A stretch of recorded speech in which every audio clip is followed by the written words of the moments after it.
Hi, I'm Alan Kanerva from Inspyrd Beyond Trauma.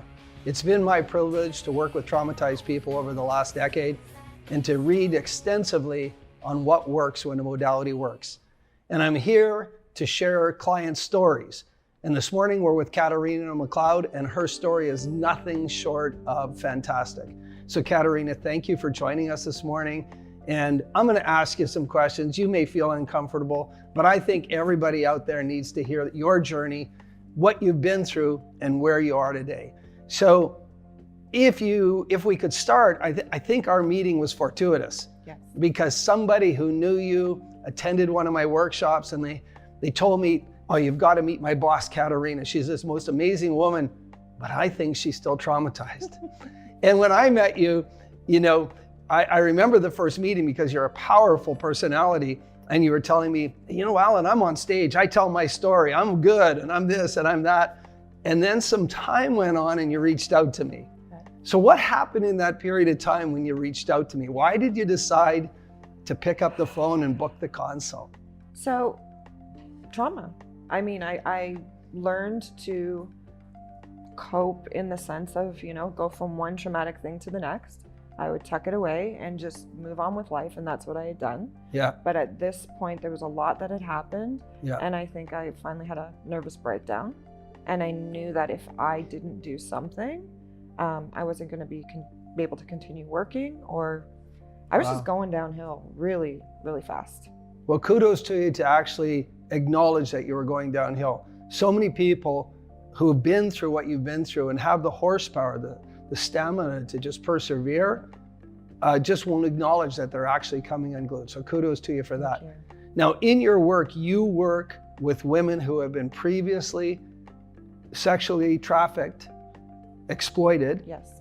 They're no longer in trafficking, but you're mentoring them. Yes. Is that right? Yeah. Tell us about that mentoring process and how it may have been triggering to you. Well, I'm a survivor myself. Yeah. I was. Yeah, and we're going to share that story. Yeah. So, women who were, coming out of that situation, they were traumatized. They are traumatized. So I was kind of the sounding board, Yeah. to help them when they had crisis calls, or they were losing their minds or flipping out or just needing some advice. I was their mentor. So, I get the 2, 3, 4 o'clock in the morning phone calls that'd be waking me up of girls. So you weren't running normal 9 to 5. No, absolutely. And you can't, Okay. because most of these women's trauma happened at nighttime.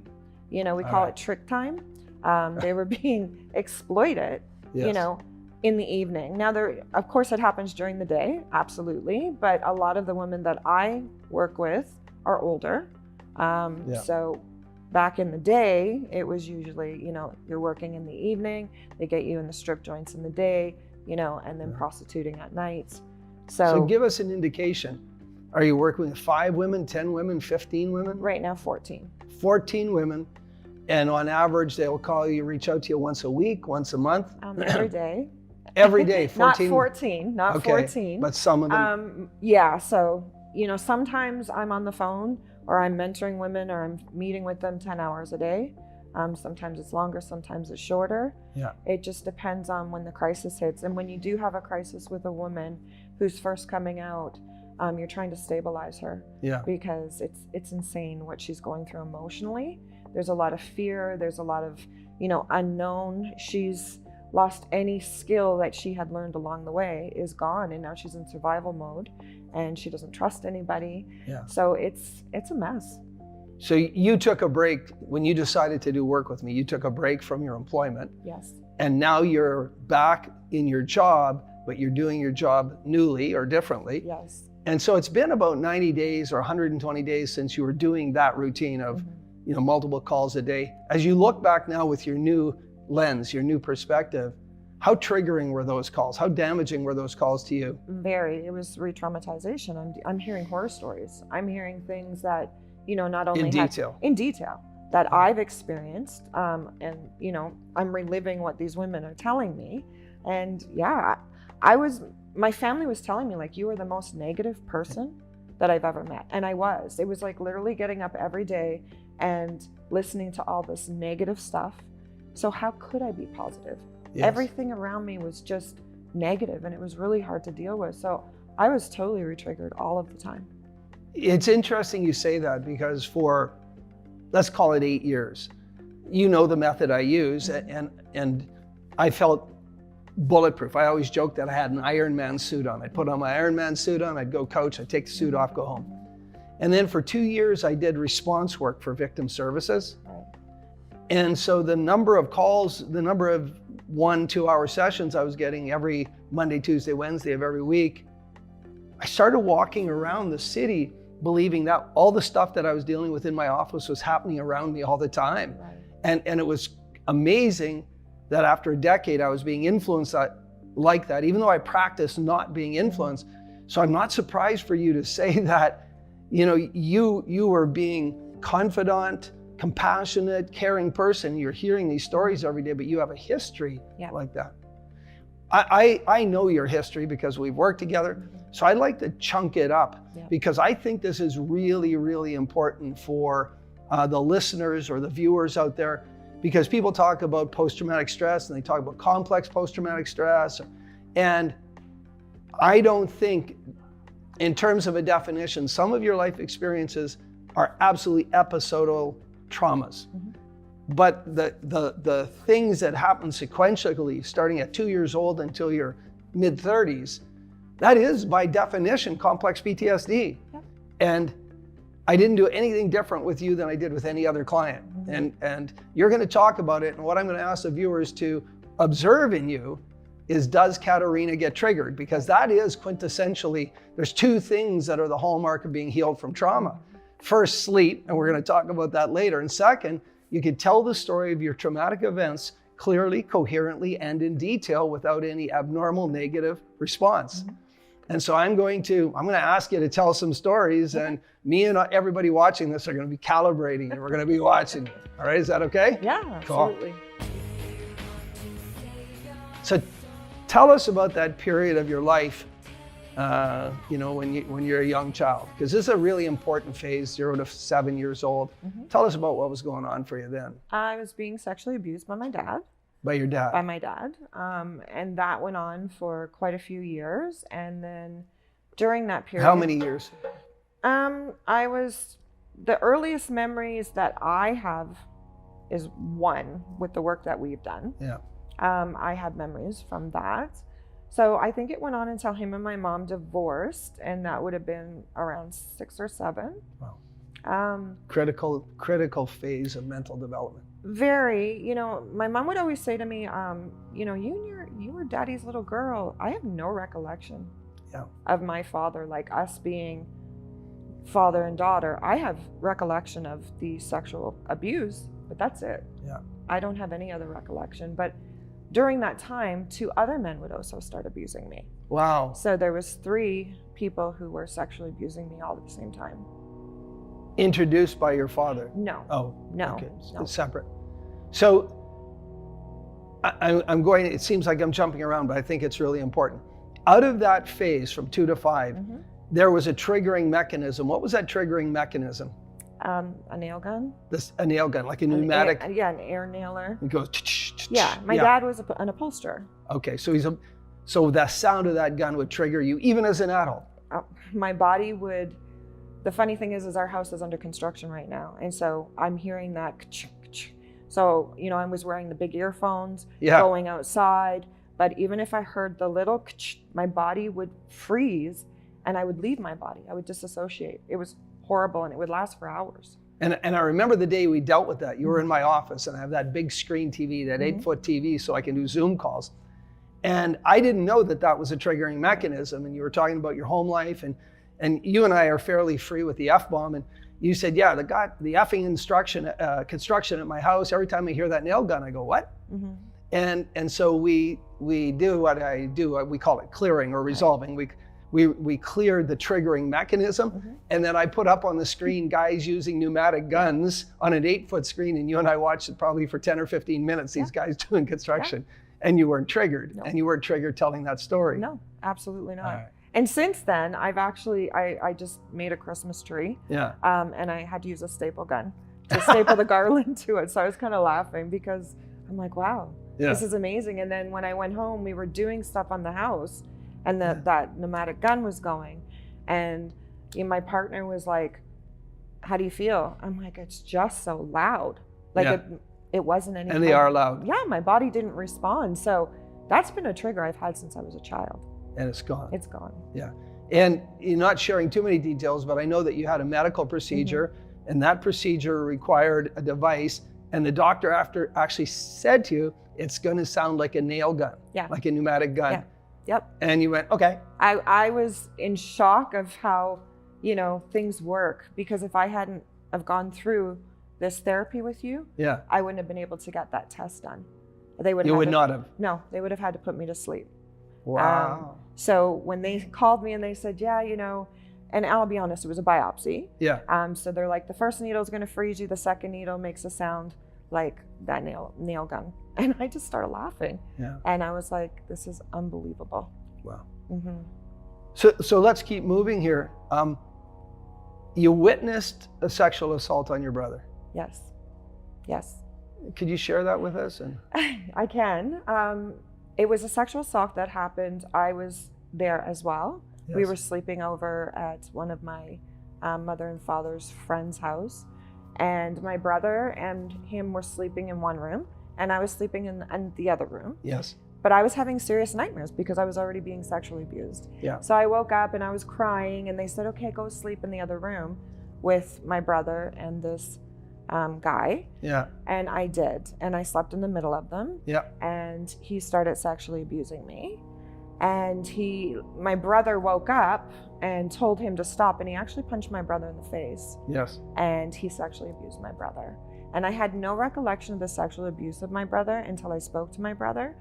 But I had recollection of my brother being punched in the face, and I felt so guilty. And there was a triggering mechanism in that haunted you in your adult life. What was that? So he had one of those beds that, it was like a water bed, but there was no water in it. But it had the headboard had like shelves in it. Yeah. So he had a little cassette player, and he was playing a song by Kiss called "I Was Made for Loving You, Baby." Yes. While he was sexually abusing me, and so for me, I disassociated and listened to that song. Yeah. I went into that song. I knew that song verbatim. Like, I knew the words off by heart since I was a little girl. Yeah. And so if I was at a club, if I was in a restaurant and that song came on, everybody who knew me knew. They'd watch, and I'd bolt out the door.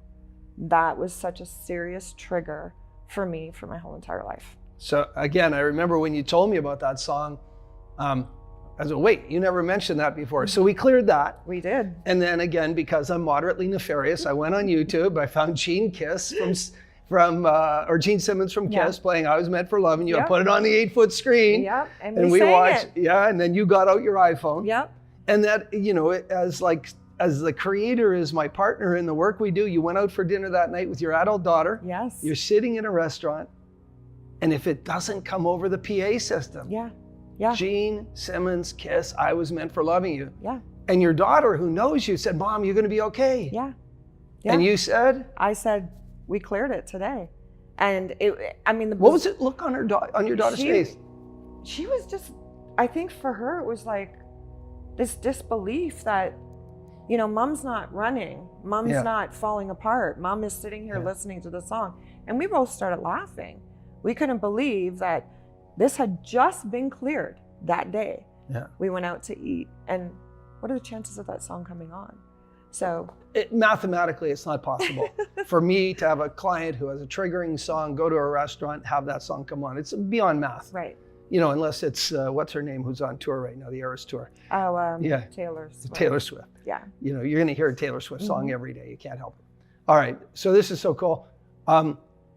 In your teens, you got introduced to sexual exploitation, right? Right. So I was very promiscuous by the time I was 12. I was pregnant by the time I was 14. I was doing drugs. I was having sex with men twice my age. All of my boyfriends were abusive. Yeah. Physically abusive. But I was kind of used to it. I just felt like... Became the norm. Yeah. Like I had been used... Are you sleeping in your teens? Are you nightmare? I was numbing. Yeah. So it would be a point of like just being so high or so drunk that you're passing out. Yeah. Mm-hmm. You get to your early 20s, you have 2 children already? Yes. And your husband at the time ends up in prison? Yes. He assigns a watchdog to you, a Yes. friend of his to Yes. watch you. When your husband gets out of prison, the watchdog and your husband have a falling out. What does the watchdog do? He kills my husband. So the guy your husband assigns to you while he's in prison Mm-hmm. to monitor you ends up killing your husband. Yep. Yep. And did you witness this? I didn't. He involved me after the fact. So my husband was like very violent and in and out of prison all the time. Yeah. And yeah, he did put a watchdog on me to kind of That's bring, my word, by Yeah. the way. You never called him that, but I just said he's somebody hall to keep monitor. 6, right? Yeah. Like, so, you know, he'd take me for jail visits, make sure I was being a good wife, all of that kind of stuff. And wow. we became friends. Yeah. And he was a pretty normal guy to me at that. Up to the point where he was nice to me. He was nice Yeah. to my children. And my husband had been moved to a halfway house and just, you know, would harass me, that kind of stuff. And the watchdog was going away to Niagara Falls with his family and said, hey, you want to come, Yeah. you know, get a break. And I just thought, yeah, you know, I need a break. Why not? We're friends. You know, I felt safe. Yeah. I wasn't alone with him. And there was just a whole bunch of messed up stuff that happened that weekend with my husband, and police were called and nothing was done. And then when I was brought back to the city and I called my mother who was watching my children, my husband was there and he was threatening her and all kinds of stuff. So I called the police again. Yeah. And I asked the watchdog to bring me to my mom's place, and he did. And my husband was there talking to the police, and they let him go. And I proceeded to go into my mother's house, and the watchdog went on his way. And the next morning, he shows up at my mother's house, and my mom lets him in, and he wakes me up, and he's like, "Hey, I got to go somewhere. Come with me." And I'm like, "My husband's missing. Nobody's Yeah. heard from him. I think he's waiting for me." And he takes me with him, and on the way to where we were going, says he killed my husband. Wow. Mm-hmm. So already anybody who knows anything about trauma, just this story to this point, this is complex PTSD Yes. in its extreme form. You're already talking about numbing, Mhm. great term, Mhm. and the use of self-medication to do that. We won't go into the details of the trial. Let's get into the next sort of 10 or 12 years of your life in the trade. Yeah. So 3 things I will just say. Sorry, and if you could start at the halfway house where you're supposed to be in a home where people are supposed to help you. Well, there was 3 things that the guy who murdered my husband wanted me to do in order to deter the police. One was get a restraining order, file for a divorce, and join a women's support group for abused women. Yeah. All of which I did. And I joined this women's support group, and obviously I couldn't talk about what had happened, but I could talk about the abuse that my husband put me through and that he was missing. Yeah. And I became friends with, you're sharing intimate details with other Yeah. women. And there was a woman who was vivacious, she was blonde, and she was loud, and she came to me and she offered me a job. A job. And I said, okay, what do I have? Good paying job, I bet. It was a good paying job. And Yeah. I asked her, what was it? Like, what do you want me to do? And she had run like a brothel, and she wanted me to have sex with men for money. And I can remember in that moment thinking, maybe I can save money and get out of the situation that I was in. Yeah. Because now I didn't turn the murderer in for 3 years. I was terrified. Yeah. So, he moved in with us, and it was just pure violence. You saw it as a way out. Yeah. But I actually went home and told him, because how am I going to go to work every day, right? And he was okay with it, because it turned out that this woman was his father's ex-girlfriend. So he was aware of the game. Yes. So you end up in that trade for 12 years. 15. 15 years till you're in your mid-30s? I was 36 when I got out. How'd you get out? What was the catalyst to get out? You've got 4 kids at this point? I've got four. You're supporting you and your 4 kids Yep. in the trade? Yes, absolutely. The trade was violent. There was so many times that I got beaten up by clients, raped by clients, jaw dislocated. I was anally raped, had to get surgery to get that fixed. Sorry, and for anybody who's triggered on watching this, that's all right. That if you're triggered, you probably need some sort of counseling. Then, Katarina's not triggered. She's telling everything, just clearly, coherently, and in detail. So this is such an important point. Yeah, absolutely. So it was years of the drugs amping up, the violence amping up. I was emotionally unavailable for my children. I was a violent person. I would go beat up men. Like, it was crazy. So it just got to a point in the 15 years that I was going to kill somebody or I was going to kill myself. Yeah. And it was actually a client who offered me an out. We fell in love. You know, cardinal rule is you don't fall in love with a customer, but I did. Yeah. And he offered me an out and I jumped at it. But in doing that, I became his private prostitute. And you stayed in that relationship for how long? 3 years. So now we're close to 40. Yes. But as soon as I got out, I started helping women. So in those 4 years, you were helping women, in those other 3 women, years, yeah, get out. I was helping women. I was working with police. I was volunteering. I was doing all kinds of stuff to just help other women. And were you more available to your children? Because some of them are going to be adults. I wasn't more available to my children. My children were actually complaining that I was never there. I was too busy worrying about all the other women. Yes. But I didn't know how to love Were you still using drugs? Were you still? Oh yeah, I was. I was. And alcohol? I was using, alcohol was a really big one, and pharmaceuticals became a really big thing for me. And prescription? Prescription, yeah. And the doctors would write the scripts? Absolutely. I knew every excuse under the book, and they would just give them to me. And you know how to mix and match them and make Absolutely. them work? I mean, I was taking a lot of pills every day. When did you get sober? Completely sober?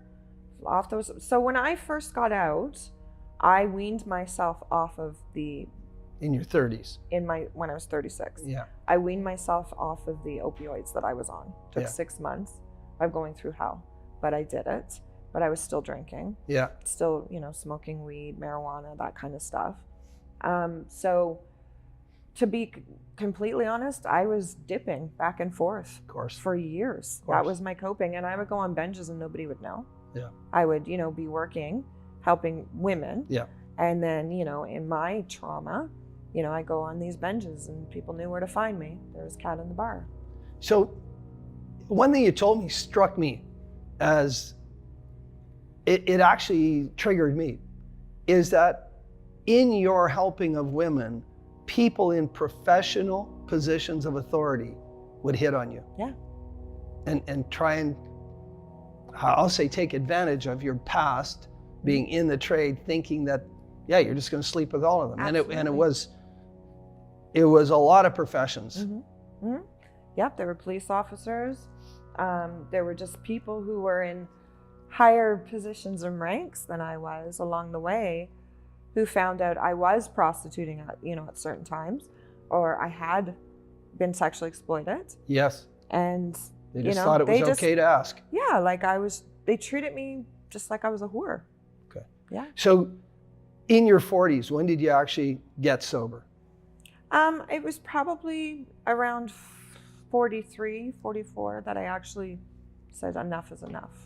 And so when you got sober, is that a similar time frame when you started Rising Angels? No, maybe. Like actually formalized it? Yeah, I've been doing Rising Angels for almost 11 years now. Okay, so similar time frame. Yes. So Rising Angels, it's actually Rising Angels Awareness and Compassionate Care. Restorative care, sorry. Rising Angels Awareness and Restorative Care. And that's your mentoring organization, nonprofit. You're the executive director. You've got a board of directors. Yes. And so you've been helping women who have gone through a similar experience as you have for 11 years. Yeah. I think that's nothing short of a fantastic story from tragedy through tenaciousness to triumph. And what I'm going to suggest here is, again, I've been asking everybody to watch Katarina, and Katarina's calm as a cucumber right now. I've seen her animated, guys. I've seen her in sessions breaking down. Okay, this is one calm woman, right? I think we should take a break just for a moment, and then we'll come back and we'll talk about the work you're doing now, the work we did together, and what the future holds. Would that be okay? Absolutely. All right. Hey, so welcome back. Again, I'm Alan from Inspyrd Beyond Trauma, and we're here this morning hearing Katarina MacLeod's story of tragedy, tenacity, and triumph. So welcome back after a quick break. And we're gonna pick up the story. You're in your early 40s. You're sober, you create Rising Angels, which is helping women who've been through the same thing you have. And you've got this beautiful idea to mentor women who have left trafficking. And you do that for a decade. I've seen your manuals. I've watched you being interviewed on TV. I've seen you on stage. You're literally a force. But in my business, I know you're traumatized. I know you're triggered, and I know you're not healthy. Right. And I know, from my perspective, this isn't okay. But I only became aware of all that after a sort of a random meeting with one of your counselors. Yes. A young woman named Nadine came to one of my trauma workshops and she said, you gotta talk to my boss, Katarina. She's a driver, you and her think the same, you walk the same, you talk the same.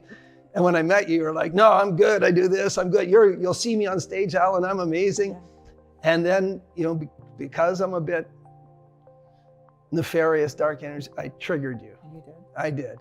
And that, you went away, you left me for a while. You didn't reach out, I left it in your table. When you're ready, hit the link, book your sessions. And then suddenly you said, I'm in. And you came back and we did the work together. And I remember the first day you came to my office. So for the viewers, this is a powerhouse of a woman. You watch her on stage, she's a powerhouse.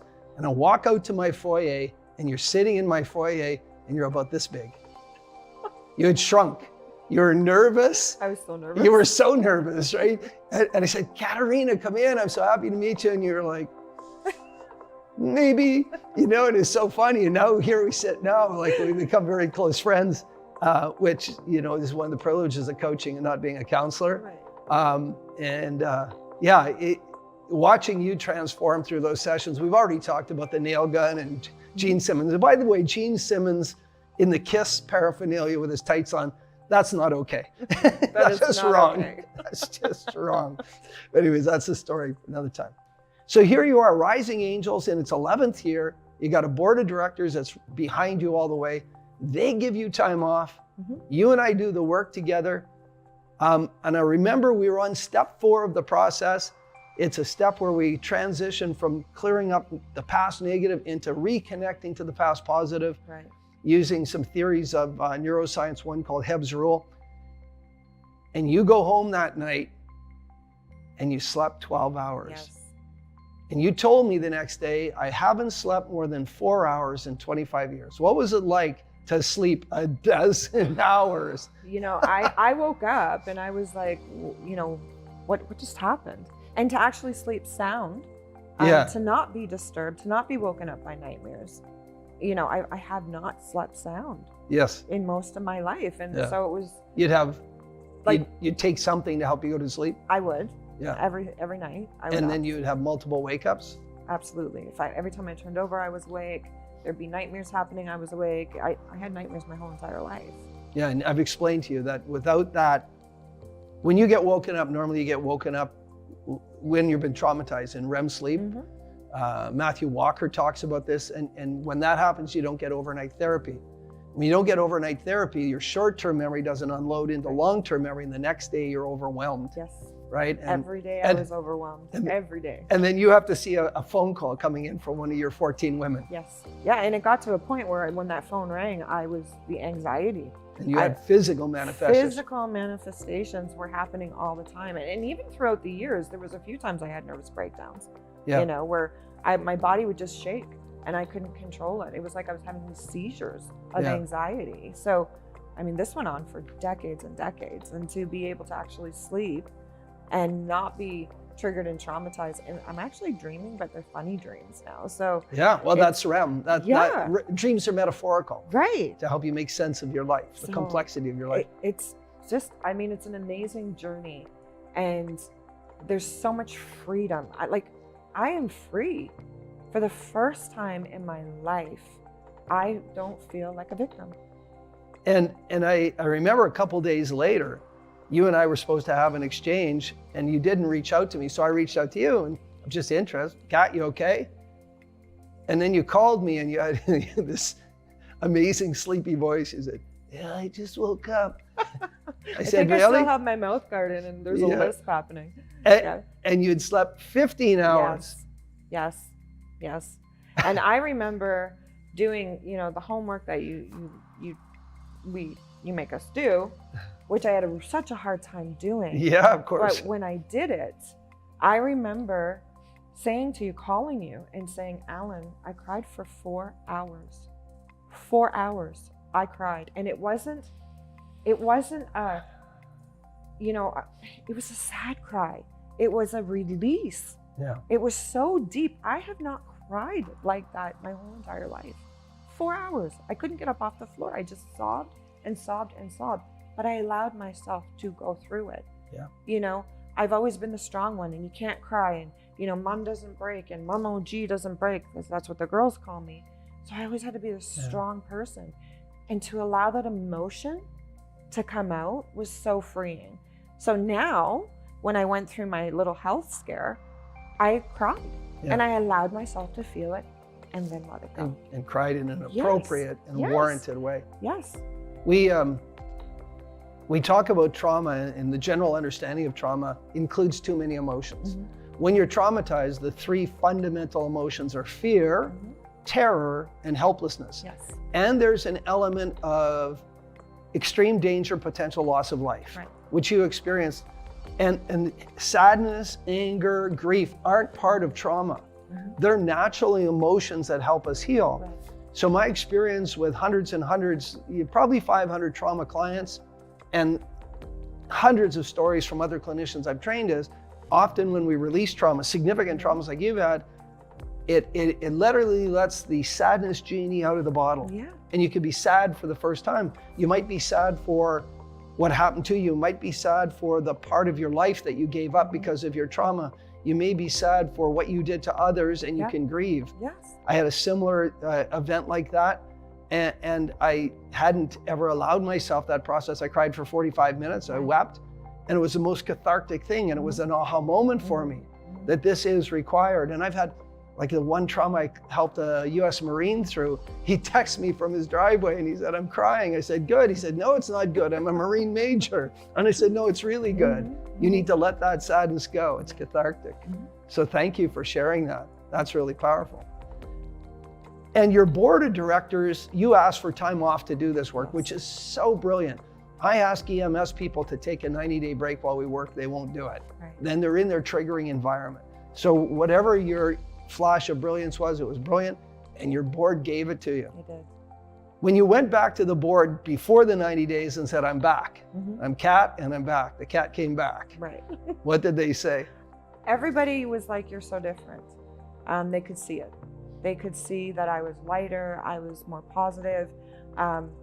It was funny because you had said, "Kat, change your message on your machine." And yeah, I phoned you. "Hi, I'm Kat. I'll help you through your drama. Have a nice day." And I went, "God, I feel suicidal listening to your message." I changed the message, and one of the women called me, and she left a message, and she said, "In the 11 years that I have been working with client mentee, I have never heard you sound so happy." So I was laughing because I'm like, wow, you don't realize. No, your message is spectacular now. Yeah. And so people have seen the change. And, you still go through stuff. We all do. But the way let's talk about that. Yeah. You've had a health scare. Yes. Right? Yes. And you said to me that before you met me, if you had this health scare, you would have gone to bed, stayed in bed, may have slept a little, done a whole bunch of things, and probably not wanted to confront the medical issue. Self-sabotage. Self-sabotage. And what did you do instead? I went and I faced it and I did it and and it's fine. It's fine. The biopsy came out and it's fine. It's fine. Yeah. Yeah. And imagine if you had hid that. No, don't imagine. Leave it alone. We're doing the right thing.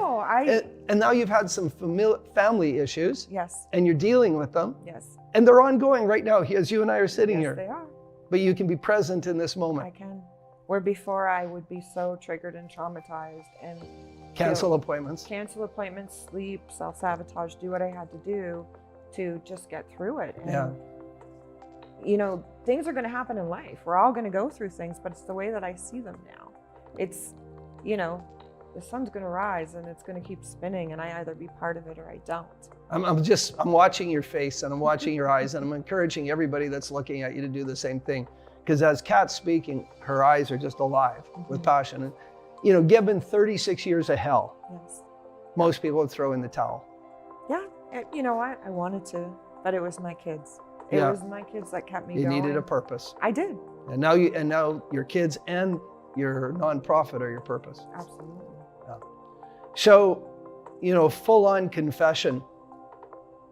I've spent a decade reading about trauma, working with trauma. And 3.5 years ago now, I ran an ad campaign. I hired a company out of the States to run an ad campaign using Facebook targeted on Guelph, 140,000 people. Mm-hmm. And they generated 287,000, wouldn't that be beautiful? 287 highly traumatized clients in 12 weeks mm-hmm. through their campaign. And I talked to every one of them. Wow. 98% were women. Wow. That doesn't surprise me. And 90% were unemployed, yeah. on disability, couldn't mm-hmm. function. Mm-hmm. And I became obsessed with trying to help them. Mm-hmm. And by obsessed, I worked for free. I came up with stories about, pay me $10 and somebody else will pay the other 90. Right. And it was all bullshit. I just wanted to help them. And then last summer, I got to a place where I said, no, I'm going to go to the dark side. I'm going to start doing corporate coaching. I call it the dark side. The dark side. Well, helping rich people get richer. Yeah. They don't need my help. There's hundreds of coaches will line up to work with them, really well qualified mm-hmm. people. And then you walked into my world. And in working with you and learning about your nonprofit, I said, okay, I believe that everything happens for a reason. I truly do. And why did I meet Kat? And so I proposed to you, let's do a pilot study. Yes. Let me work with 12 of your clients, 12 of your 14, 12 mm-hmm. of your flock. And let's document what I do. Mm-hmm. Now, you know that I gather evidence. I use 2 surveys, one from Stanford, one from Veterans Administration, pre and post every client. Mm-hmm.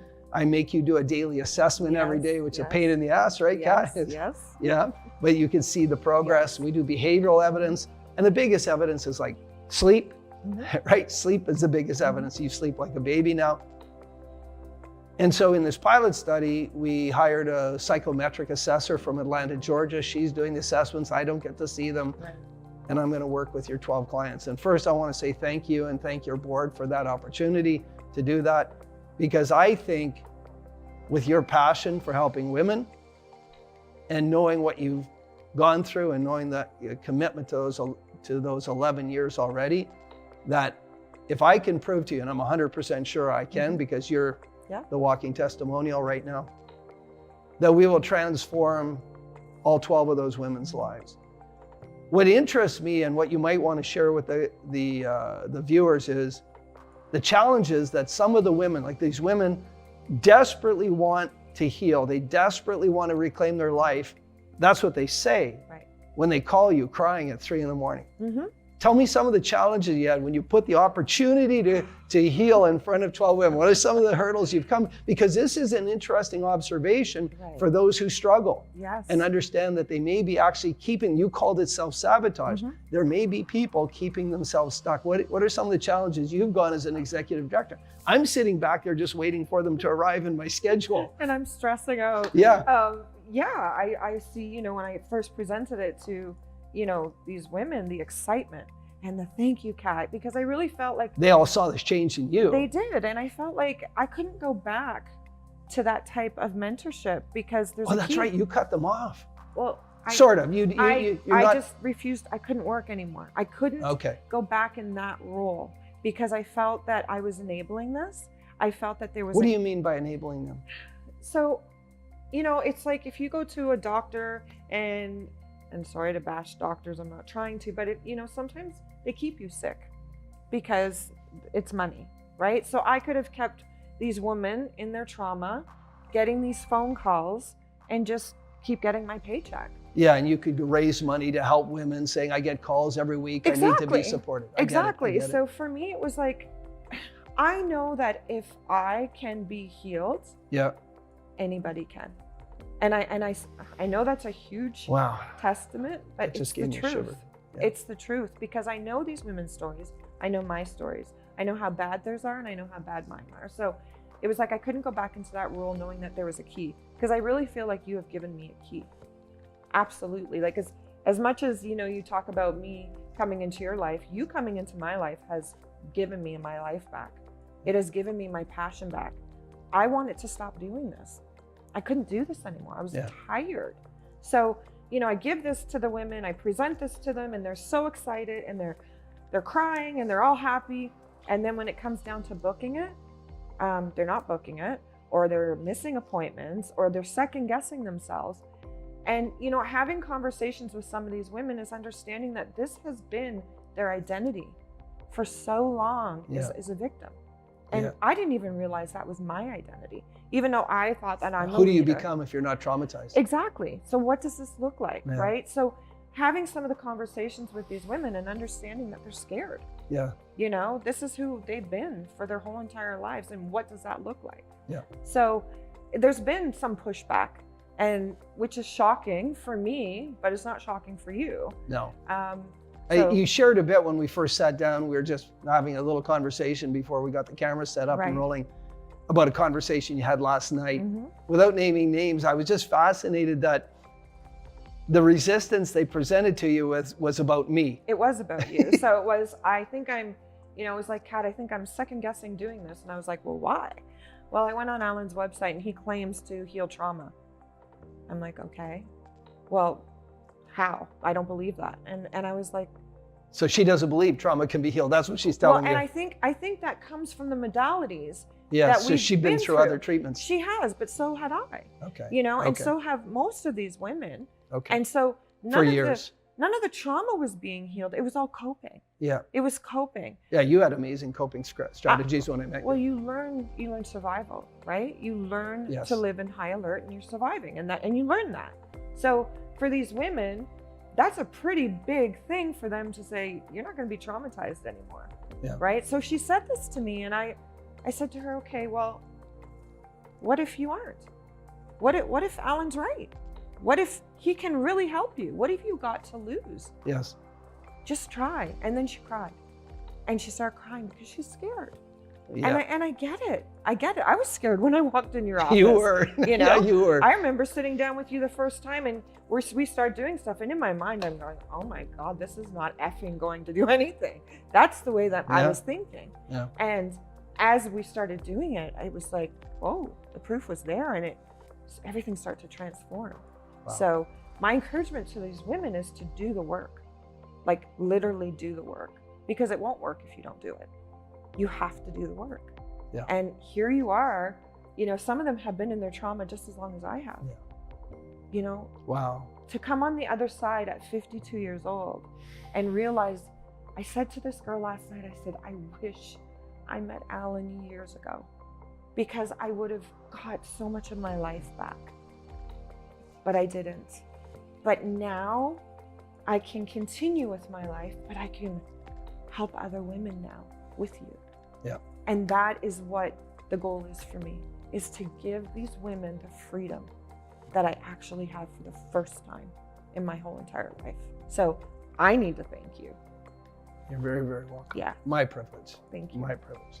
I think that's a good place to put a bow on this. And the bow I want to put on, and the little invitation card on here is, Katarina runs a nonprofit, Rising Angels. And if you want to help Katarina help women overcome the trauma they experience by being trafficked, I can't think of anything more horrific, go to Canada Helps. Just go on to Canada Helps, put in Rising Angels. You'll see the funding page there. Please, please, please make a donation.